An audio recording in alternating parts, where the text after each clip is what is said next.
Õppija küsib.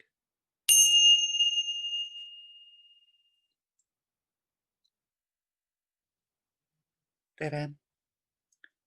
Täna püüan teile leida lahendust sellele, kuidas vastupidiselt ameerikalikule kirjaviisile kasutada tabelis arvutamisel komasid. Praegu olen siia valmis pannud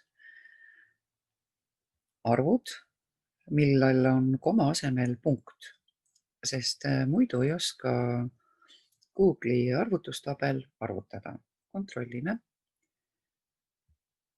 Summalahtrisse kirjutan võrdub .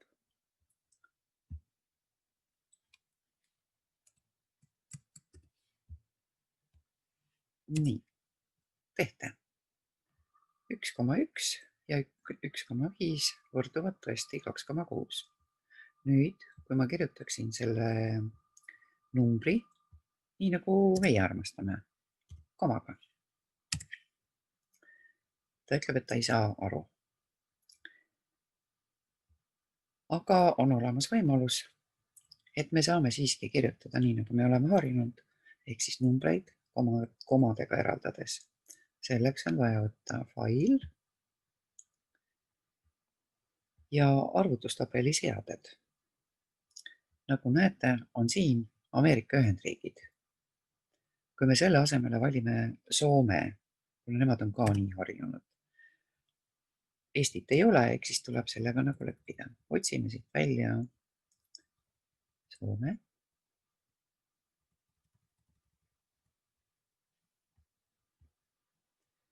Nii, Soome. Salvesta seaded.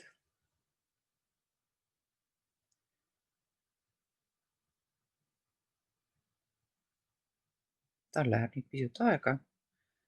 Ja nagu näete, on komade numbrid, nagu näete, on punktide asemel komad. Proovime nüüd igaks juhuks uuesti.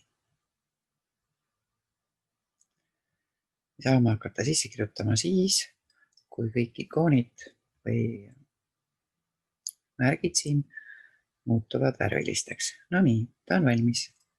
Vaatame, mis ta sellest asjast arvab. Kui ma kirjutan 1,6, siia kirjutan 2,4 ja siit küsin vastust.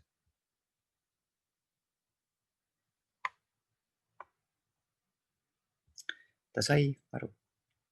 Niisiis on võimalik Google'i arvutustabel teha eestlastele käepäraseks, ehk siis punkti asemel kasutada arvutamisel koma.